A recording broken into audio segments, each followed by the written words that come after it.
Rizky Bilar tegas ke Lesti Kejora, sudah sepatutnya istri patuhi suami. Artis Rizky Bilar menekankan kepada Lesti Kejora untuk selalu patuh kepada suaminya, postingan tersebut pun jadi sorotan. Kini Rizky Bilar memang terlihat mesra dengan Lesti Kejora, dirinya pun kini meminta agar istrinya itu dapat mematuhinya. Selama ini Rizky Bilar merasa difitnah, minta Lesti Kejora untuk patuhi dirinya sebagai seorang suami. Pada saat menjalankan ibadah, ia pun seolah terusik dengan komentar serta fitnahan netizen. Presenter itu merasa difitnah terus-menerus dan pada akhirnya ia membuat pernyataan. Melalui Instastory terbarunya, ia mengungkap seorang istri sepatutnya patuh terhadap suami. Sudah sepatutnya seorang istri patuh terhadap tulang punggung keluarganya. Jangan dibalik lo seperti fitnahan Anda, tulis Rizky Bilar.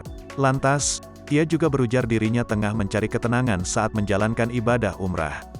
Tak hanya itu, pria yang kerap disapa Bilar ini juga diberitakan salah satu media yak menyebutkan dirinya memiliki 9 cicilan. Tangkapan layar postingan media itu pun langsung dibantah oleh Bilar. Ia menampik tak pernah terlibat cicilan sejak 2019.